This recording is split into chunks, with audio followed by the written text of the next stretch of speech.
Make that big boss less special. It ain't no game, but they saying welcome to the second level. Second level.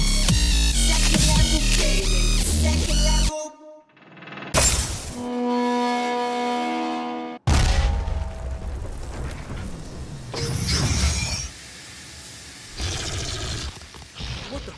After the massive success of Bethesda's Skyrim VR, all eyes turned to Doom.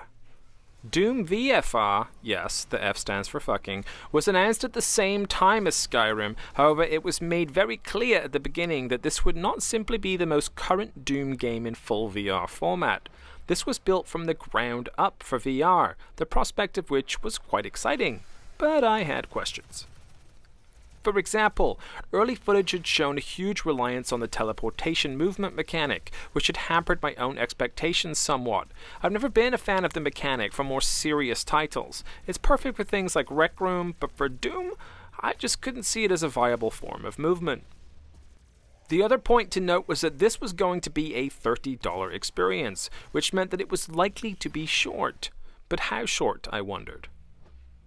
Well, after playing Doom VFR front to back, I finally have my answers, and I'm here today to share them with you.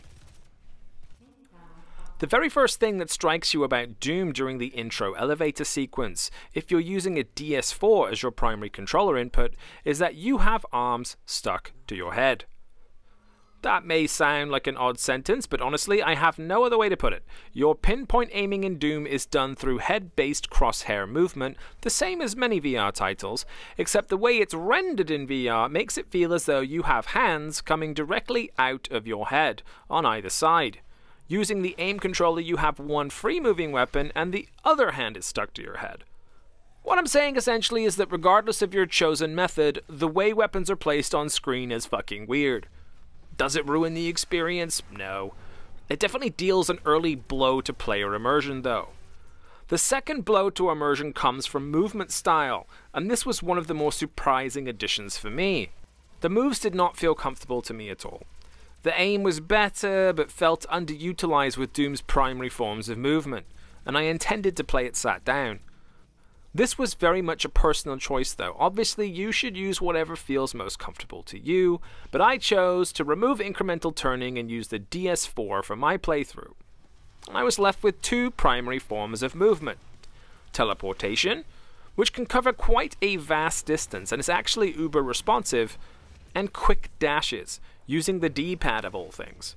Doom understands that in hell, surrounded by demons, you might need a little bit more finesse than teleportation can afford, so it allows you to move in short bursts, forward, backwards, left and right. The movement techniques are very fast and surprisingly agile, to the point of you feeling like a superhuman, but those looking for Skyrim level smoothness are going to be disappointed. It's fair to say that during the movement tutorial, I got a little upset. I found myself cursing the Bethesda gods at why they didn't just implement the same movement techniques as Skyrim, to the point where I was supremely close to calling it a wash and giving up on the whole thing. But I'm really glad that I didn't. I stuck with the game, and I don't think it really clicked with me until the first major room battle, when I had enemies coming from all angles in all sizes. Suddenly, the weird head arms melted away. The teleportation and quick bursts of speed somehow became my superpowers and gave me the level of agility needed to dodge the hordes of hell. It was Doom. The real Doom. Somehow, in the middle of an insane firefight, everything became fully realized. All of my little grievances evaporated as I focused on slaying the hell beasts. Not once after dying did I blame the game for cheating me. I knew I could do better. So I locked, loaded, and dived right back in. I became so enamored with the idea of fighting a cyber demon in VR, it consumed my every thought. I remember playing the original Doom when it came out, yes, I'm that old, and there was a cat and mouse style level where you encounter a cyber demon in a maze-like structure. The sense of awe as this giant behemoth stomped its way around firing rocket after rocket at my fragile little fleshy human body was amazing. But now I had the chance to do that in VR. I couldn't stop. I pushed ever further into the depths of hell, remembering each creature as they showed up. I actually did not play the 2016 version, so it was somewhat of a trip down memory lane for me.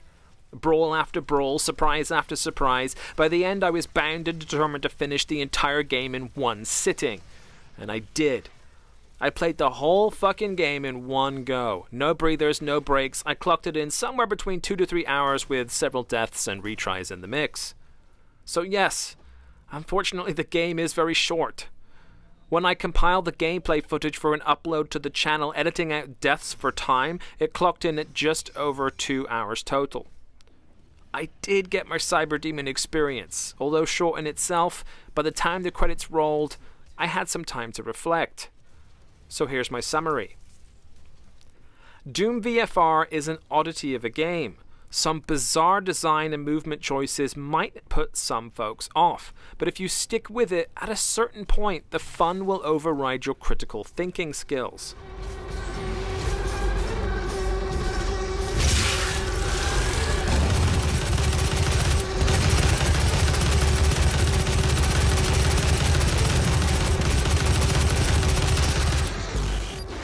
When the metal riffs start blasting out and you're super shotgunning gigantic in-your-face demons from point-blank range, watching their heads pop like a balloon, you kind of get lost in the chaos. Your instincts to survive and destroy everything in your proximity take over, and a giant smile gets plastered on your face.